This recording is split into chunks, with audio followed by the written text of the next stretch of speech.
The state of New Jersey is mad at landlords because it is not to their benefit to help them fill out the rental assistance forms. I'm Tony, and this is Real Estate Investing and Landlord News.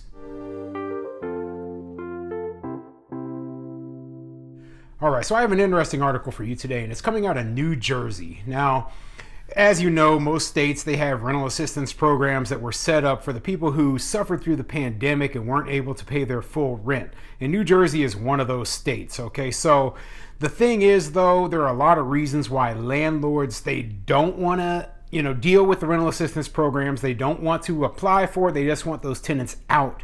And the state isn't happy that landlords are basically telling each other, hey, don't let these tenants know about these rental assistance programs, because it could mean that the tenants end up stuck in their properties and they're unable to evict them for even longer, okay? But before I get into the article, go ahead, hit the like and subscribe button. Maybe leave a comment down below and let me know what you would do in this situation. Would you tell the tenant that you want to evict about the rental assistance program if you wanted nothing to do with it? I know I wouldn't, okay? There's no way that I would want my tenant to stay in my unit for any longer than they should be able to.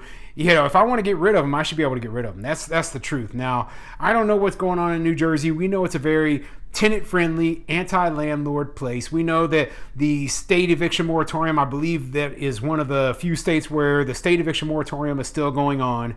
And, landlords are just out of luck there right now. But let's see what this whole article says. It's coming from northjersey.com, and it says, as New Jersey tried to help renters avoid eviction, Landlord Conference provided a different message. Yeah, I'm sure they did. Let's get into it. Even as the Murphy administration tried to get word out to renters to fill out a key certification form that would prevent them from being evicted amid the COVID pandemic, landlords operating affordable housing in New Jersey heard a different message during a September conference panel called Hot Topics in Landlord-Tenant Law. It is not to our benefit for them to sign that certification, so don't tell them about it, Tracy Goldstein, a Livingston-based attorney, told assembled landlords at the conference. They should know about it, so don't tell them. That's not good for you.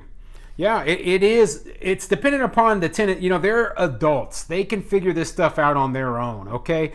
We've been in the midst of this whole pandemic craziness for a long time. The eviction moratorium has been going on for a long time. If they truly needed rental assistance, they could have asked more than enough people about it. Okay, so telling landlords that, hey, you should be obligated to tell these people about it. No, it's on them to go get this rental assistance. Okay, we can't collect the money without them anyway. So why are they not putting in for it? It is better, and this attorney's saying it right here, it is better for the landlords if we just don't say a word, and what happens, happens. Goldstein was speaking at a management event at Atlantic City's Hard Rock Hotel and Casino, hosted by the New Jersey Affordable Housing Management Association, a nonprofit made up of property managers and owners specializing in developing and operating government-assisted and affordable housing. New Jersey acted aggressively to protect low and middle-income tenants who missed rent payments during the COVID-19 pandemic. Under special pandemic rules, they would not be evicted if they took two steps: applied for rental assistance and filled out a short form certifying the family's income. The form that Goldstein told landlords not to mention to their tenants. Yeah, so basically, in order for them to get the protections under the pandemic, they not be evicted, they had to do those two things. So what is the motivation for the landlord to go out and tell the tenant, hey, no, you should fill out this form or whatever, right? If the landlord chooses to do that, that's on them, right? But we aren't their parents. We're not the ones who, we have to, make sure that they're the little tenant, make sure they fill out their form, because it can really screw us over. You're unable to evict that tenant if they fill out that information and they turn that in, okay? And that's not good for landlords. And it blows my mind that they even thought that hey, landlords would want to not be able to evict these tenants. Now keep in mind, not everybody qualifies for the rental assistance program for a number of reasons. Maybe their income is too high. Maybe they just didn't suffer, any financial loss during the pandemic, so they just don't qualify for the rental assistance. So even if they fill out a thing saying, hey, we want rental assistance and whatever, that doesn't mean that the landlord is going to get it. And yet they would still be protected by these eviction protections, and we would be unable to get rid of them. I feel for landlords up in places like New Jersey, because I know that a lot of them are like me in that they just want to make a living. They just want to, just get their regular rents like normal and go about their business. But all of these regulations, all these rules, all of this craziness that goes on, and it just makes you not want to deal with it, okay? And we have a lot of tenants who are taking advantage of these situations so that they can live for free and live off of our backs. And it's wrong, okay?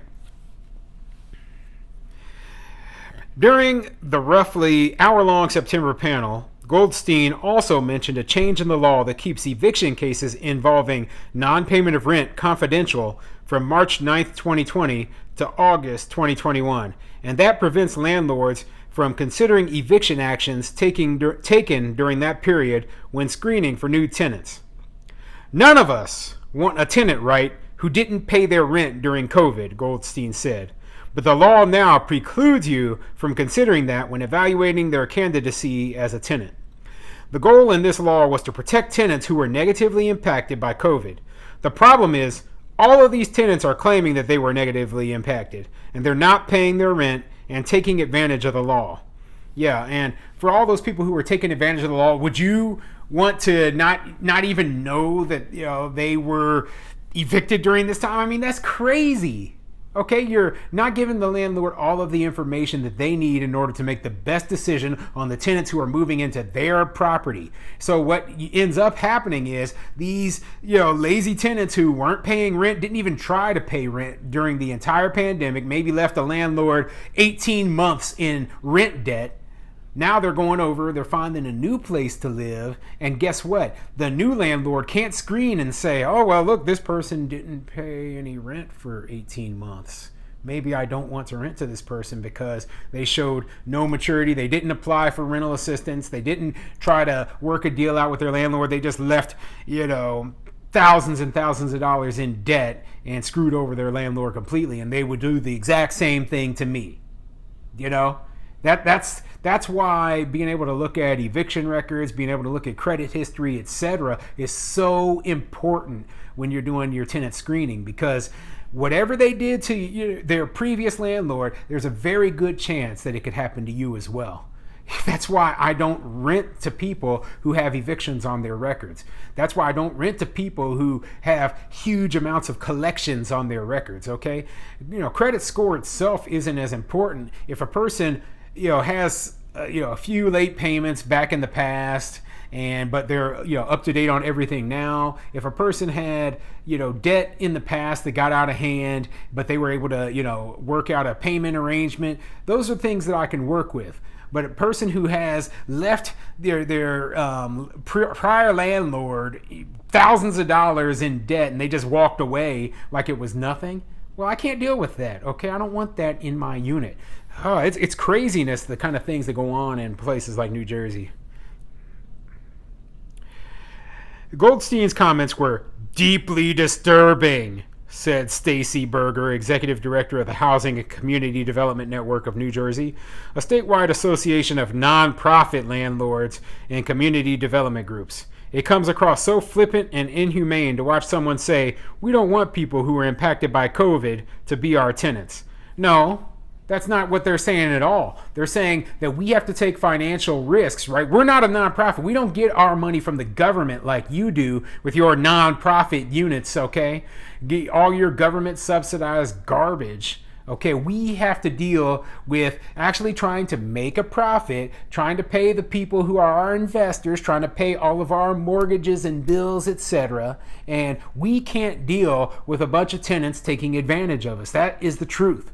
So, I hate it when somebody comes on. Oh, well, we run a nonprofit, and yeah, you're basically running off of donations and government handouts, and you're trying to compare yourself to what we're doing. We have to be a little bit more serious about our money, because our money doesn't come for free from other people. Ridiculous. So far, only a fraction of renters have filled out the form to claim these strongest in the nation protections.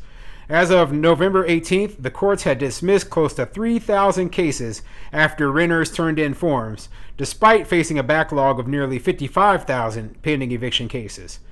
About 12,000 people turned in the form to the Department of Community Affairs. The New Jersey Affordable Housing Management Association regularly hosts events which include panels that may not express the opinions of JAHMA, but those of the individual presenters, said Executive Director Laura Spataro. JAHMA membership supports all tenants during this difficult time.